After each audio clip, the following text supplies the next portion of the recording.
Ikhwati fillah rahimakumullah, kita lanjutkan kembali pembahasan kita kitab Al-Arba'in An-Nawawiyah, hadis yang ke-38. Judulnya adalah Wasailul Qurbi, ay wasailul qurbi minallahi ta'ala wa naili mahabbatihi. Wasail artinya wasilah ya, wasilah atau sarana mendekatkan diri kepada Allah Ta'ala. Wa naili mahabbatihi, dan meraih cintanya Allah Subhanahu wa Ta'ala. Jadi ada wasilah untuk mendapatkan cintanya Allah Subhanahu wa Ta'ala. Ada cara untuk mendekatkan diri kita kepada Allah Subhanahu wa Ta'ala. Tentu kita ingin selalu dekat dengan Allah dalam kebaikan-kebaikan ya. Kalau secara zat Allah mengatakan inni qarib. Wa idza sa'alaka ibadi anni fa inni qarib ujibu da'watad da'i idza da'ani. Kata Allah begitu ya. Dalam sebuah ayat dikatakan, jika hambaku menanyakan kepada engkau ya Muhammad tentang aku, apa kata Allah? Fa inni qarib, sesungguhnya aku dekat. Ujibu da'watad da'i idza da'an, aku akan menjawab, mengabulkan setiap pemohon jika dia memohon kepadaku. Jadi hakikatnya Allah dekat. Namun ya, dekatnya Allah kepada kita bukan hanya sebatas dekatnya jarak kita dengan Allah, bukan itu yang kita inginkan. Tetapi apa? Kedekatan kita dengan Allah Subhanahu wa Ta'ala adalah kedekatan yang memang karena Allah cinta kepada kita ya. Nah di sini ada nih, supaya Allah cinta kepada kita, makin dekat dengan kita dalam rahmatnya, kita makin dekat dengan cintanya, sehingga apa? Segala masalah-masalah yang kita hadapi semuanya bisa kita hadapi dengan sebaik-baiknya. Hadisnya dikatakan di sini, An Abi Hurairah radhiyallahu taala anhu. Dari Abu Hurairah, semoga Allah meridhoinya. Qala Rasulullah sallallahu alaihi wasallam, telah bersabda Rasulullah sallallahu alaihi wasallam, Inna Allah Ta'ala qala, sesungguhnya Allah Ta'ala berkata. Ini hadis qudsi ya, hadis qudsi yang Allah sampaikan kepada Nabi kita Muhammad sallallahu alaihi wasallam, kalamnya Allah, tetapi memang bukan seperti Al-Qur'an ya. Apa kata Allah? Man adali waliyan faqad adantuhu bil harbi. Siapa saja yang memusuhi wali-waliku, maka sungguh aku telah mengizinkan untuk memeranginya. Itu ya. Sekali lagi ya. Siapa saja yang memusuhi waliku, wali Allah, sungguh aku telah mengizinkan untuk memeranginya. Wa ma taqarraba ilayya 'abdi bi syai'in ahabba ilayya mimma aftaradtu alaih. Dan tidaklah seorang hambaku, kata Allah, mendekatkan dirinya kepadaku dengan sesuatu yang aku cintai, jika dia mendekatkan kepadaku dengan sesuatu yang telah aku wajibkan atasnya. Jadi kalau ingin mendekat kepada Allah, pertama apa? Lakukanlah segala perintah Allah yang wajib-wajib lakukan. Salat 5 waktu, puasa bulan Ramadan ya, tunaikan zakat jika memang kita sudah memenuhi ketentuannya. Jangan sampai kita mengingkari zakat. Melaksanakan ibadah haji sekali dalam hidup kita, kalau jika mampu ya, jika kita mampu ya, kalau kita mampu wajib hukumnya sekali dalam hidup kita. Maka jangan sampai kita udah jalan-jalan ke tempat yang lain yang jauh, sudah datang ke Taj Mahal, sudah mengunjungi Menara Eiffel, sudah datang ke Hollywood, sudah datang ke patung Singapura ya, di Singapura ya, sudah datang ke Sydney, tapi belum pernah datang ke Mekah, mendatangi Ka'bah. Nah ini pertanyakan nih, ya harusnya itu dulu. Sebab kata Nabi apa? Tidak boleh melakukan perjalanan yang sulit kecuali illa salasati masajid, ketiga ya masjid. Kemana saja? Masjidi hadza, ke masjidku ini, Masjid Nabawi di Madinah. Wal Masjidil Haram, al Masjidil Haram di Mekah. Wa Masjidi Aqsa, Al-Aqsa di Palestina. Itu dulu sebelum mendatangi tempat yang lain begitu loh, tempat-tempat yang jauh ya. Ya, ini udah jalan-jalan ke Italia, jalan-jalan ke Perancis, jalan-jalan ke Eropa, tapi ke Mekah, Madinah nggak pernah datang, lewat. Nah itu nggak boleh tuh ya. Maka di sini yang punya kelebihan harta dan dia mampu melaksanakan ibadah haji, wajib melaksanakan ibadah. Kewajiban yang lain apalagi? Bagi muslimah menggunakan hijab, jilbab itu hukumnya wajib sama seperti ibadah sholat.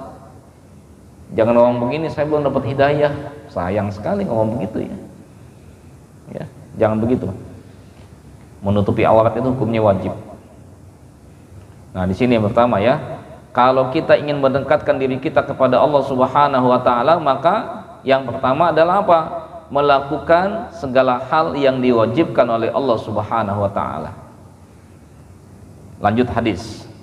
Wa ma yazalu 'abdi yataqarrabu ilayya bin nawafila hatta uhibbahu, dan tidaklah hambaku senantiasa mendekatkan diriku dengan ibadah-ibadah tambahan. Nawafil ini sunnah. Jadi setelah yang wajib-wajib kita laksanakan dengan semaksimal mungkin, melanjut kepada yang sunnah-sunnah, hatta uhibbahu, sehingga aku mencintainya. Nah di sini ya, hatta uhibbahu, fa idza ahbabtuhu, maka jika aku telah mencintainya, kuntu sam'ahu alladhi yasma'u bihi, maka aku akan menjadi telinganya yang dia gunakan untuk mendengar, pendengarannya yang dia gunakan untuk mendengar. Nah nih, Allah akan menjadi telinga. Maksudnya apa tuh? Ya, cara mendengarnya itu dengan apa? Dengan ilmunya Allah, gitu ya, dengan petunjuknya Allah Subhanahu wa taala. Wa basarahu alladhi yubsiru bihi, dan aku akan menjadi penglihatannya yang dia gunakan untuk melihat. Wa yadahu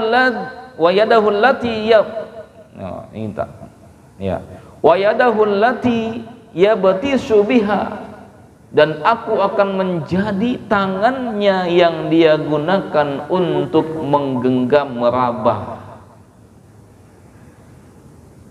Wa rijlahu allati yamshi biha, dan aku akan menjadi kakinya yang dia gunakan, dengan kaki itu dia berjalan. Wa in sa'alani a'taituhu, jika dia meminta sesuatu kepadaku, maka aku akan memberikannya. Wala in ista'adzani la u'idannahu, jika dia minta perlindungan kepadaku, maka aku akan memberikan perlindungan kepadanya. Ini hadis riwayat Imam Al-Bukhari, hadis yang sahih. Ini ikhwah yang dirahmati oleh Allah Subhanahu wa taala. Kita bahas ya, yang pertama tentang auliyaullah, wali-wali Allah. Siapa sih wali-wali Allah itu? Ya, di sini kan dikatakan man adali waliyan, siapa saja yang memusuhi waliku. walinya Allah. Faqad adantuhu bil harbi, sungguh telah aku mengizinkan untuk memeranginya. Siapakah waliullah itu? Dikatakan bahwasannya waliullah adalah hum khalasu ibadihi alqaimuna bi ta'atihi almukhlisuna lahu. Wali Allah itu adalah apa? Manusia-manusia istimewa dari hamba Allah Subhanahu wa taala. Ya, yang jiwanya bersih. Al-qaimuna bi ta'atihi, yang senantiasa melaksanakan ketaatan kepada Allah Subhanahu wa taala. Al-mukhlisuna lahu, yang ikhlas dalam ketaatan. Nah, ini waliullah nih. Ya. Makanya hati-hati kalau ada orang yang taat ibadah. Ulama ya, ulama yang begitu ikhlas dalam ibadah kepada Allah. Ulama yang begitu istiqomah dalam ketaatan. Jangan kita membencinya. Tapi zaman sekarang memang ada yang namanya ulama su. Jangankan sekarang, zamannya Imam Syafi'i saja sudah ada. Ya. Satu ketika dalam satu majlis, muridnya Imam Asy-Syafi'i bertanya kepada Imam, "Wahai Imam, ulama yang manakah yang harus kami ikuti? Kami bingung. Kami bingung nih, ulama yang mana nih?"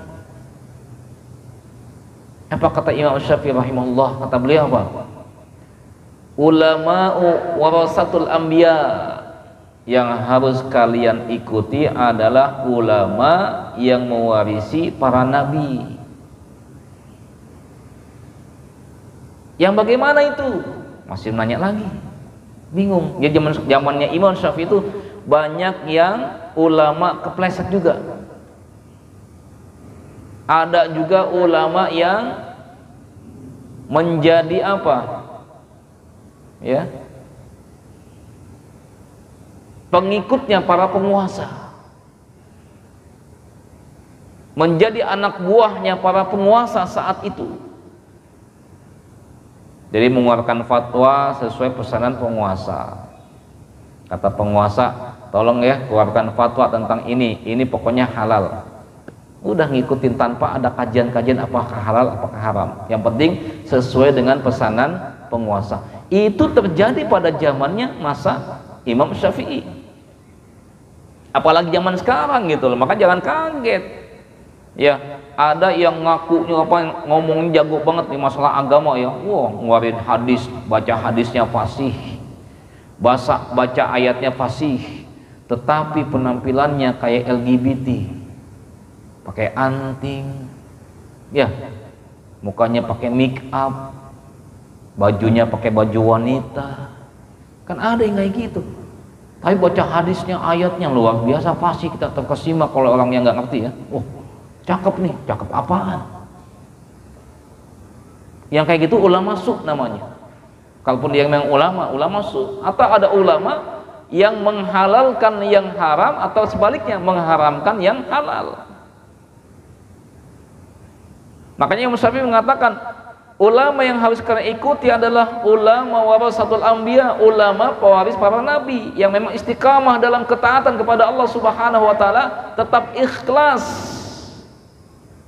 dalam ketaatan, dia istiqomah dalam ketaatan, nggak bisa dijual akidahnya, nggak bisa dijual imannya, nggak bisa dibeli. Ya. Nanya lagi muridnya ini, yang bagaimana ya wahai Imam? Yang menjauhi, ya, yang sangat dibenci oleh kaum munafik. Tuh, ya. Jadi ulama-ulama sesungguhnya adalah yang dibenci oleh kaum munafikin. Apa ada kaum munafikin zaman sekarang? Banyak. Ngakunya muslim tapi ngejelek-jelekin orang Islam mulu. Ngakunya muslim tapi menghina-hina hukum Islam. Ya. Ngomong oh semua agama sama. Tidak. Hati-hati, zaman sekarang ada yang ngomong begitu tuh. Semua agama sama. Oh tidak. Bagi kita Islam adalah agama yang memang diakui oleh Allah Subhanahu wa taala. Bahkan kalau kita baca ya fakta-fakta kehidupan para nabi-nabi Allah Subhanahu wa taala sejak zaman Nabi Adam alaihissalam sampai Nabi kita Muhammad sallallahu alaihi wasallam, akidahnya satu, tauhidnya satu, yaitu la ilaha illallah. Semuanya mengajak kepada agama yang sama, yaitu Islam. Cuman kadang namanya aja beda tuh. Ya, kadang disebut agama tauhid. Ya, begitu. Kalau udah tauhid, udah tuh berarti ini yang mengesahkan Allah, ya, berarti muslim dia. Semua nabi mengaku itu. Kami adalah muslim wa nahnu ya minal muslimin, dan kami termasuk orang Islam yang menyerahkan diri kepada Allah Subhanahu wa taala. Nah ini ya, maka hati-hati nih ulama-ulama yang istiqamah dalam ketaatan, ulama-ulama yang begitu kuat memegang akidah yang sahihah gitu ya sampai akhir zaman, bisa jadi mereka adalah wali-wali Allah Subhanahu wa taala. Jangan kita benci mereka, jangan kita musuhi mereka. Karena kenapa? Kalau kita memusuhi wali-wali Allah Subhanahu wa taala, sama saja kita sedang berhadapan dengan Allah langsung. Karena jelas ya, kata Allah, man adali waliyan faqad adantuhu bil harbi. Siapa saja, kata Allah, yang memusuhi, memerangi wali-waliku, maka sungguh telah aku izinkan untuk memeranginya. Jadi kita boleh tuh ya balik memusuhi manusia-manusia yang memusuhi wali-wali Allah.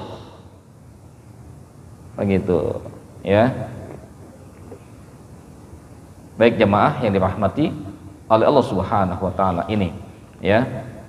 Kemudian wali-wali Allah itu tidak memiliki rasa takut kecuali takut kepada Allah Subhanahu wa taala. Ya. Dalam Al-Qur'an dikatakan ala inna auliya Allahi la khaufun 'alaihim wa lahum yahzanun. Ketahuilah bahwasanya wali-wali Allah itu la khaufun 'alaihim. Dia tidak punya rasa takut, walahum yahzanun, dan dia pun tidak merasakan sedih. Tidak sedih dengan dunia, dicekal, dikriminalisasi, dipanjara, masukin di bui, nggak ada takut. Ini makanya nih ya, makanya kalau ada yang ngaku ulama tapi suka makan malam dengan penguasa, dipertanyakan nih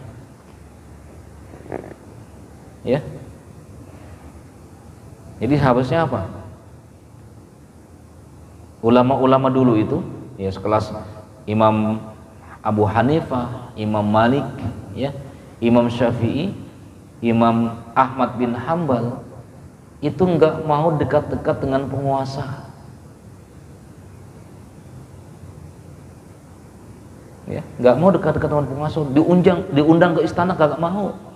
Kalau mau datang penguasa ke tempatnya si imam ini, ke ulama ini.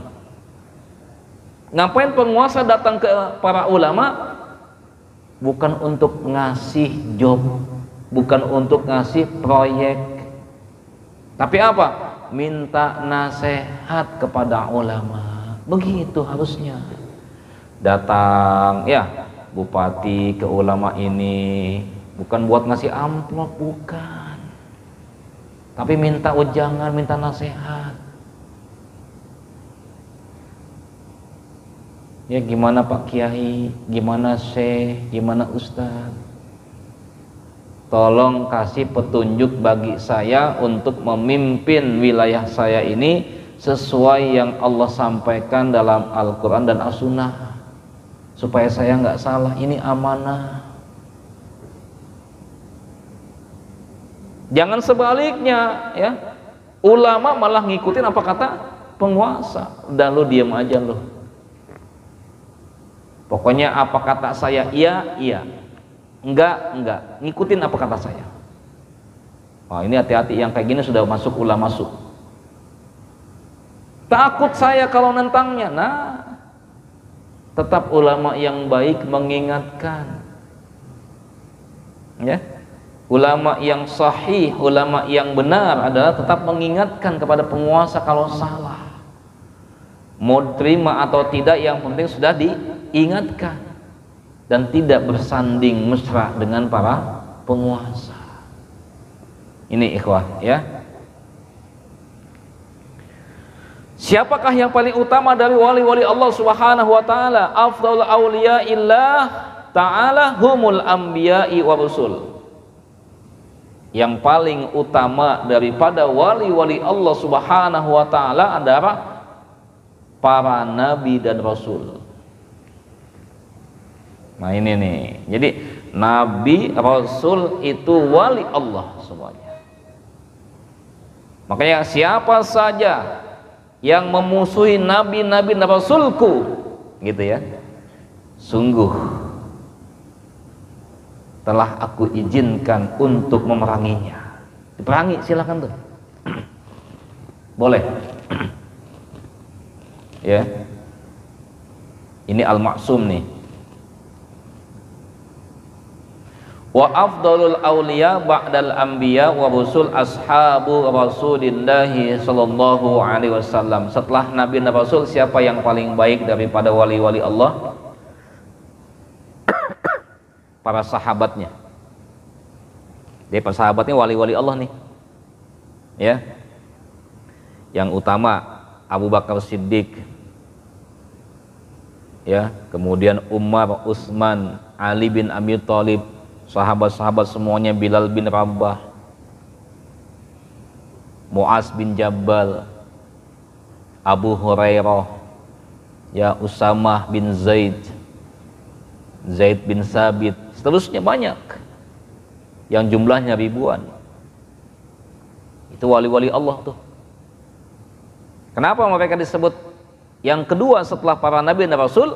Karena mereka alladzina amilu bi kitabillahi wa sunnati rasulillah sallallahu alaihi wasallam.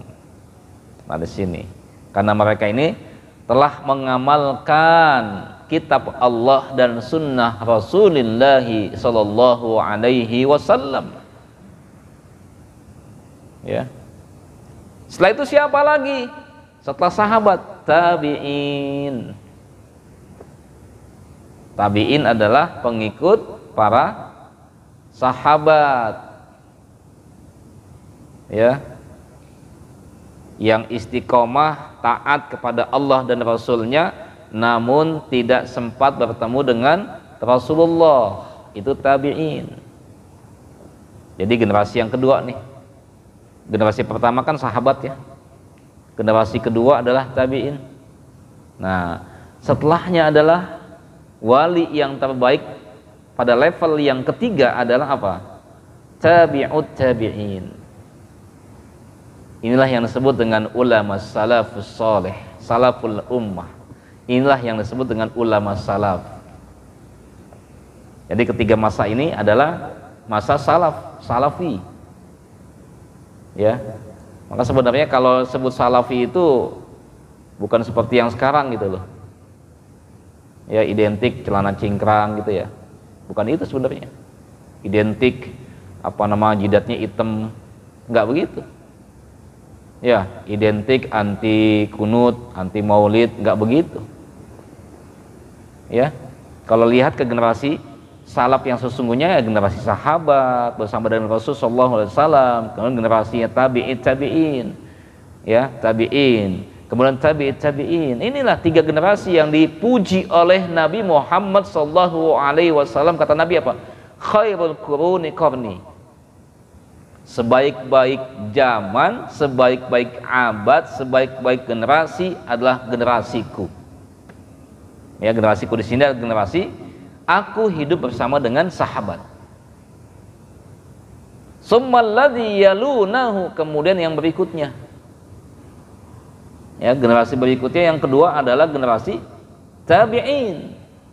Summalladzi yalunahu, kemudian generasi yang ketiga yang berikutnya adalah generasi tabi'in. Nah, setelah itu baru ulama khalaf, bukan salaf. Ya. Jadi khalaf, ada khalaf. Khalaf itu sekelas siapa tuh? Ibnu Taimiyah tuh khalaf tuh. Ibnu Qayyim Al-Jauzi khalaf. Gitu ya. Jadi kalau ada yang ngaku sebagai salaf, harusnya merujuknya kepada tabi'in atau kepada sahabat gitu ya. Nah, posisi imam mazhab di mana posisinya? Di generasi yang mana? Bukan di ulama khalaf, tapi di salaf. Kenapa? Imam Abu Hanifah ini termasuk tabi'in. Ya. Kemudian Imam Malik tabi'in. Imam Syafi'i tabi'in. Imam Ahmad bin Hambal Hambali tabi'in. Gitu ya.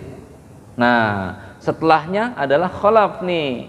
Ibnu Taimiyah nggak ketemu sama tabi'in, tapi ketemu tabi'in, maka bukan ulama salaf tapi ulama khalaf, begitu ya. Maka seharusnya kalau yang mengaku salaf itu merujuknya kepada tadi, paling nggak ke Imam Syafi'i, Imam Abu Hanifah, atau Imam Hambali, atau Imam Maliki, atau yang lebih dekatnya ke atas lagi gitu. Ke siapa tuh? Ya, ke sahabat, apa ke tabi'in ya, atau ke sahabat, lihat rujukan sahabat gimana sih gitu ya. Ini mah kagak. Hadisnya misalkan, hadisnya merujuk ke siapa? Gitu ya. Harusnya hadisnya merujuk kepada contohnya Imam Syafi'i gitu misalkan. Imam Syafi'i ini semua ilmu dia paham nih. Ya, kalau ulama sekarang kan paling ada yang ahli hadis aja gitu ya, fikih aja gitu ya. Kalau Imam Syafi'i semua bidang ilmu dia pegang, dia paham. Hadis dia pahami, fikih dia paham, bahkan beliaulah yang pertama kali membuat kaidah usul fikih. Ya, usul fikih itu adalah dasar-dasar dalam memahami ayat dan hadis, sehingga muncullah hasil daripada ijtihad ulama dalam memahami ayat dan hadis yang namanya fikih gitu. Dari situlah. Nah, kalau yang ngaku salaf nih, yang zaman sekarang yang ada nih, yang salafi ini ternyata nggak pakai metode usul fiqh dia. Pokoknya kembali kepada Al-Quran dan As-Sunnah, begitu aja.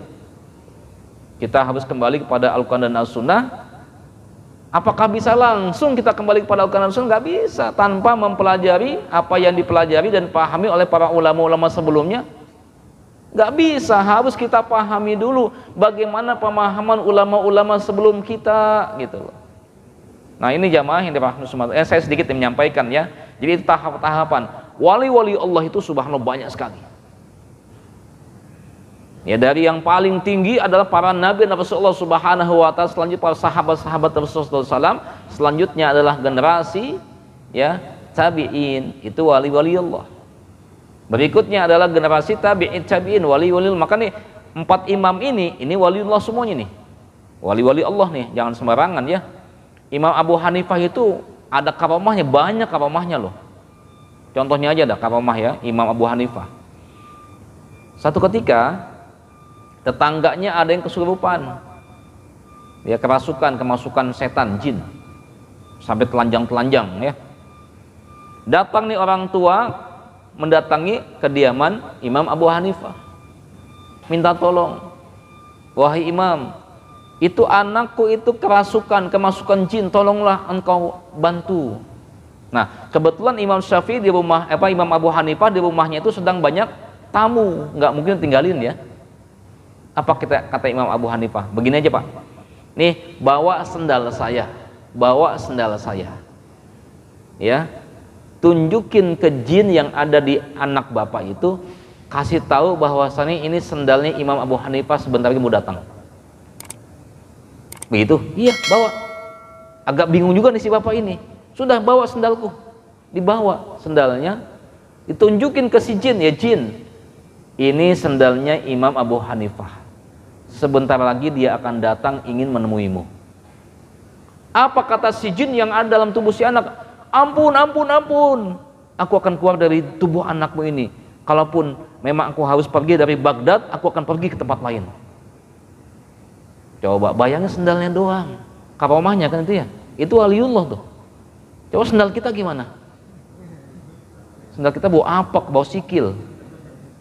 Ya, nakut-nakutin tikus bisanya ya. Ya, nggak bisa nakutin setan, nggak bisa. Ini karamah waliullah. Imam Syafi'i ya, subhanallah, dia itu sejak usia 8 tahun sudah hafal Al-Quran 30 juz. Sampai ada yang bilang, ada itu yang sampai 40 juz katanya gitu ya. Al-Quran 30 juz doang, nggak ada 40 juz gitu ya. Yang ngomong ngaco nih. Ya, ada yang bilang gitu ya. Oh hebat tuh si fulan udah hafal 40 juz. 40 juz apaan gitu kan. Al-Quran cukup 30 juz saja. Imam Syafi'i usia 8 tahun sudah 30 juz Al-Quran, hafal. Ya. Usia 10 tahun sudah hafal kitab Al-Muwatta yang ditulis oleh gurunya Imam Malik. Hafal, nih di dalam kepala nih, bukan luar kepala. Keluar kepala banyak kehafalnya gitu ya, lupa. Dalam kepalanya. Ya. Subhanallah. Sudah hafal ribuan hadis dengan sanad-sanadnya. Coba bayangin. Kalau kita kan hafal mungkin matannya doang ya. Innamal a'malu binniyat, itu doang. Sanadnya an. Itu sanadnya tuh. Ya. An fulan sampai kepada Rasulullah SAW. Kita nggak hafal, panjang banget tuh. Kalau antum baca kitab hadis yang asli itu tulis tuh haddasana fulan bin fulan, haddasana fulan bin fulan, haddasana fulan bin fulan, terus nyambung. Kadang ada 10 nama disebutin di situ, ada 20 nama sampai nyambung kepada Nabi kita Muhammad SAW. Itu Imam Syafi'i usia 10 tahun sudah hafal hadis, bukan hanya matan saja tapi lengkap dengan sanad-sanadnya. Coba bayangin, luar biasa. Itu kan karomah juga ya. Jangan macam-macam. Ya, lagi belajar di majlisnya Imam Malik. Imam Syafi'i kecil itu nggak punya apa-apa, nggak pakai kitab, nggak pakai alat tulis.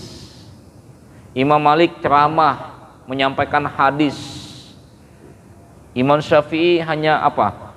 Meludahi jari tangannya nih dengan lidah, kemudian nulis tangannya gini. Imam Malik nyangka itu Imam Syafi'i main-main, nggak fokus. Sampai Imam Malik awalnya marah juga, kamu ngapain itu? Mana alat tulis kamu? Nggak punya. Tadi kamu ngapain? Sedang apa yang kau lakukan? Aku sedang menghafal hadis-hadis yang engkau sampaikan tadi. Oh begitu. Kata Imam Malik, coba apa yang telah aku sampaikan dari awal sampai akhir tadi? Langsung dibacakan semuanya, ya, meskipun nggak punya alat tulis, disampaikan apa yang disampaikan Imam Malik dari awal sampai akhir, pas banget. Maka Imam Malik pun geleng-geleng kepala, ini bocah luar biasa ini. Ya kita, ya Allah, usia 10 tahun di mana kita? Lagi ngapain? Main lato-lato. Ya, zaman sekarang mainnya game ya, gadget ya. 10 tahun udah jago main Mobile Legend. Itu kebanggaan. Oh, bukan kebanggaan itu sebuah ketertinggalan. Ya makanya saya nggak suka itu. Ada anak kecil ya 10 tahun jago banget main lato-latonya 6 jam nonstop. Apa yang dibanggakan itu? Sholat ditinggalin, ya. Apalagi tuh nggak makan mungkin ya. Apalagi tangan pegel gini-gini aja. Apa manfaatnya gitu? Nah ini, makanya menjadi waliullah itu nggak gampang gitu kan ya. Tapi memang ulama memberikan gambaran ya secara umum, diantaranya apa? mereka yang taat ibadah kepada Allah, istiqomah dalam ketaatan, ikhlas niatnya karena Allah Subhanahu wa taala. Mau dipuji, mau dihina, buat saya mah nggak apa-apa dah. Dia ngomong begitu. Karena begitu ikhlasnya kepada Allah Subhanahu wa taala. Mau dia menjadi pemimpin, mau menjadi prajurit biasa, nggak apa-apa, ngikutin aja. Mau duduk di depan apa belakang nggak apa-apa. Saking dia tawaduknya. Kalau zaman sekarang kan kita belum apa-apa udah ujub. Coba nih, nama gua sebentar disebutin nih. Kagak disebutin, ngambek. Udah ketahuan dah, ente gimana? Makom ente mah bukan di waliullah, tapi wali murid, wali santri. Nggak bisa naik makom ke waliullah. Kenapa? Bapak begitu udah ngambek. Ya, kalau waliullah mau duduk di belakang, mau depan sama aja buat dia. Toh yang namanya emas lama kelamaan ketahuan kan ya. Ada syekh, malu saya ini. Maju. Kan gitu, subhanallah ya. Antum pernah lihat videonya nggak? Buya Yahya ketemu Habib siapa tuh? Ya Habib Idrus siapa namanya? Subhanallah kan. Ya, satu ketika Habib Idrus nanya langsung Buya Yahya langsung bangun gitu kan, langsung menemui beliau kan, pelukan gitu kan, mau mencium tangan sama Habib Idrus diginiin gitu kan. Itulah, hati-hati, ini wali-waliullah nih. Dimanapun ditempatkan, di tempat yang hina, bau pun akan tercium wangi dia. Hati-hati ya, sampai yang namanya di sel pun, di penjara pun, penjara akan menjadi tempat yang sangat nikmat untuk bermunajat kepada Allah. Nabi Yusuf alaihissalam di penjara, coba nikmat dia di situ. Buya Hamka di penjara malah bikin kitab. Ya, subhanallah. Ya, ada seorang lagi ya di Indonesia, seorang Habib di penjara malah bisa menyelesaikan setelah doktornya, S3-nya selesai. Begitu keluar langsung disidangkan, doktor dapat dia. Mantap kan? Hati-hati nih sama orang-orang yang kayak begini. Ya, dihinakan sama manusia, dia tidak akan kecewa, tidak akan putus asa. Karena kenapa? Dia hanya butuh kepada pujian Allah Subhanahu wa taala, nggak butuh kepada pujian makhluk. Kalau ada orang yang kayak gini, antum harus hati-hati. Jangan memusuhinya. Kalau kata orang Bekasi mah hati-hati ketulah nantinya. Iya loh. Kualat ya bahasanya gitu ya. Hati-hati. Karena kenapa tadi Allah sudah mengatakan, "Man ada liya waliyan faqad adantu bil harbi." Siapa saja yang memusuhi wali-waliku, sungguh telah aku izinkan untuk diperangi. Boleh kita meranginya. Artinya apa? Allah yang langsung pasang badan untuk wali Allah itu. Enak aja macam-macam kata Allah. Ini tuh kekasihku, ini manusia yang paling aku cintai. Kenapa engkau menghinakannya? Maka engkau telah berhadapan denganku. Hati-hati nih yang kayak begini. Ya. Maka di sini ya, inilah walinya Allah Subhanahu wa taala. Nah, yang kedua, poin yang kedua tadi kan definisi pada wali Allah. Yang kedua adalah mu'adatu auliya illahi ta'ala, memerangi wali Allah.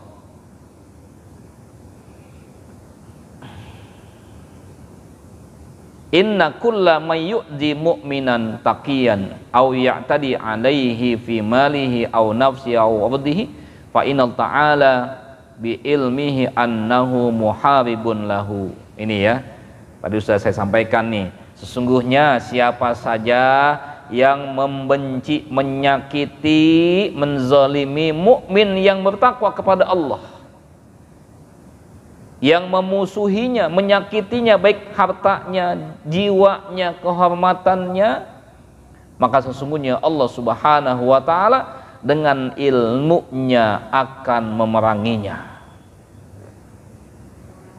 Ya. Makanya kita gini deh, bukan kita mengklaim kita sudah bertakwa, tidak ya.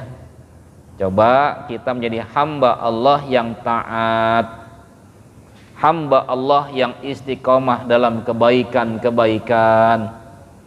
Ngaji di sini setiap minggu, coba istiqomah. siapa tahu jadi wali, gitu ya. Geleng-geleng kepala, enggak ah, ya. Waliullah itu bukan dengan ada amalan ini zikir khusus, enggak ya, enggak. Jadi orang itu mendapatkan makom wali itu karena apa? Keikhlasan. Kedua, istiqomah, ya.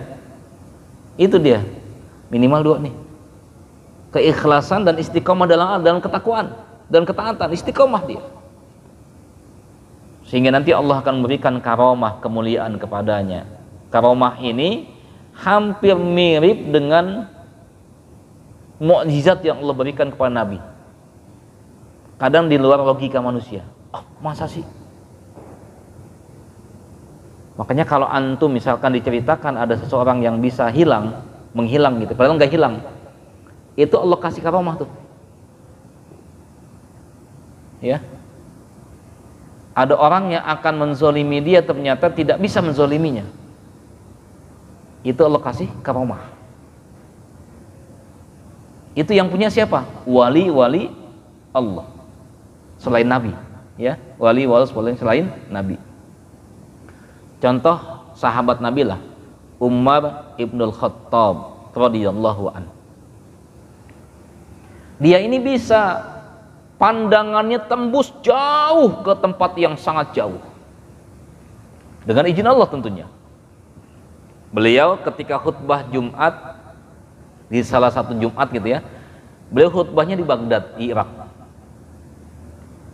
Kemudian itu ada pasukan Islam yang sedang diutus ke negeri yang sangat jauh. Umar ibn Khattab ketika di atas mimbar itu berkata kepada panglima perang yang sedang diutus tempat yang jauh. Apa kata Umar? Ya fulan, pindahlah kalian ke tempat sana, karena di belakangmu ada musuh.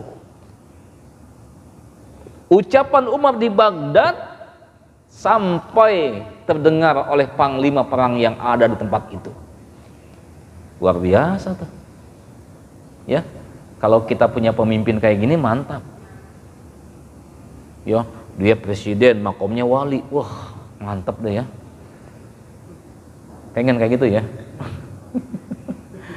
Ya, insya Allah nanti ada nanti pada masanya ya.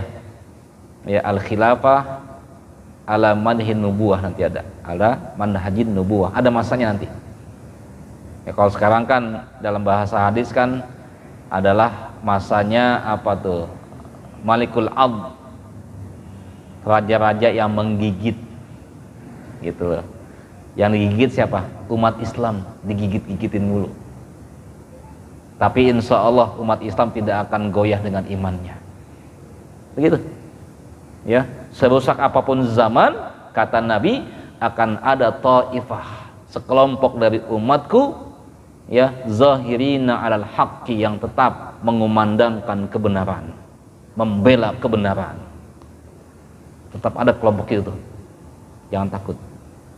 Nanti sampai datang masa, ya, al khilafah ala nahjin nubuwah, itu akan tiba kembali masa itu. Nanti pemimpin kita itu luar biasa, dia makomnya wali, ya, bisa mengalahkan Dajjal, bisa mengalahkan manusia-manusia yang zalim dengan kekuatan dari Allah Subhanahu wa taala. Begitu.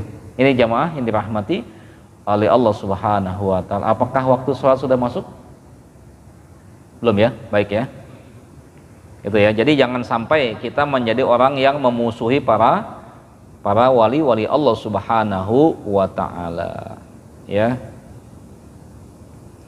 Yang ketiga yang disampaikan oleh Nabi lewat hadis qudsi ini adalah apa? Afdalul a'mali wa ahabbuha ilallahi ta'ala adaul faraid. Amal yang paling utama dan yang paling Allah cintai adalah melaksanakan kewajiban-kewajiban. Tadi saya sebutkan, yang pertama sholat 5 waktu, ya. Yang ada di rukun Islam dulu yang gampang dah ya. Ya, yang pertama adalah mendirikan sholat 5 waktu. Yang kedua saum di bulan Ramadan. Yang ketiga, menunaikan zakat jika kita termasuk muzaki.